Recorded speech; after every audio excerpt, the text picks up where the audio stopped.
What's up, Mountain TV? Johnathan Buckhouse here, local Summit County snowboarder.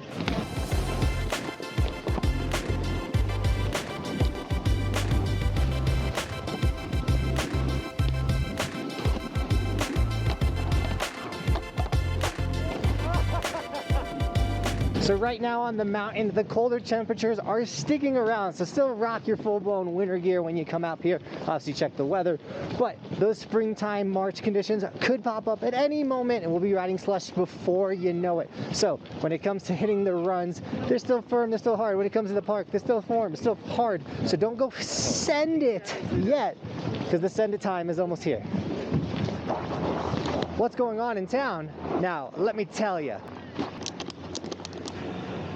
So on February 26th, here at Keystone, you have the Canvas Uncorked. Come learn the basics of acrylic painting and get a complimentary beverage while you do it. Also at Keystone on March 1st, they're celebrating Mardi Gras with a gumbo cook-off. So if you cook gumbo, come. On February 26th through March 3rd, Copper Mountain is hosting Rev Tour. Come watch the junior athletes compete in halfpipe. This is actually a pretty big competition, so come check it out at Copper. At Loveland Ski Area on the 27th, once again, they're hosting Ski Patrol tryouts. So come give it a shot. If you want to be a ski patroller, this is your chance. Quit that job and become a ski patroller, a mountain bum. I don't know if I should be saying that. Anyways, come join. What I was trying to say is, if your dream is to be a ski patroller, come give it a shot. You can do it at Loveland on the 27th of February. Also at Loveland on March 3rd, the Outdoor Divas are back with another demo day. Ladies, come try the skis before you buy them at the demo day. Demos are super important. I recommend this to anyone that watches my YouTube channel to demo something before they buy it, because $600 to $1,000 on a pair of skis, you know, you want to make sure that you actually like them before you rip them. Now that is everything that's happening in town. But let's head to the park. I want to talk to you guys a little bit about park etiquette and park safety.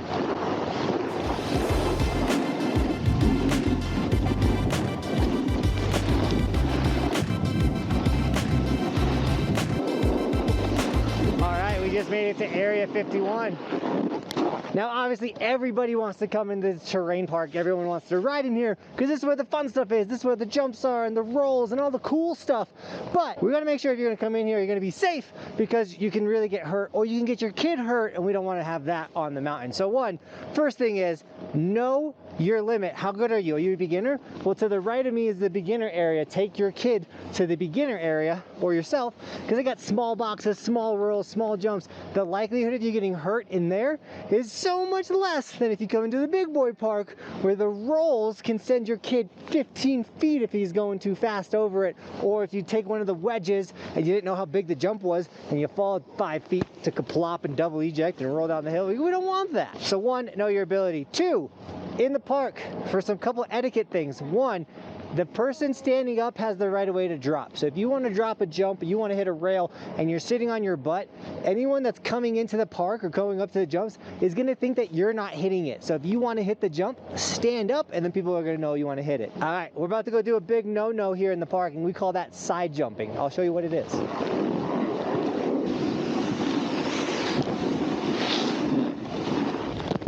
Looks appetizing, right? Those are nice small jumps. We can hit them. But there's a couple of things that make that unsafe. 1, in between the rails is the safe place to ride. So if someone doesn't want to hit a certain feature, they're going to ride through it, and all of a sudden you side jump out of nowhere and hit them. That's one reason. The other reason is we want all the tracks on the lip going towards the rail and not away from it, because if you're trying to do a trick on it, all of a sudden you catch a weird rut that's taking you away from the rail, it could cause the person that's actually hitting the feature to get hurt. So now we got jumps right in front of us. We can do a couple of things. 1, we could just send it and get hurt. We don't want to do that. Or we could wait for someone like myself that would come through, that knows these jumps, knows the speed, and watch them, see how big they are, see what speed they took into them. That way we're not going blind into a bunch of big wedges out there. The other thing is, on the knuckle of a jump, let's go stop on a knuckle. We'll stop on that first.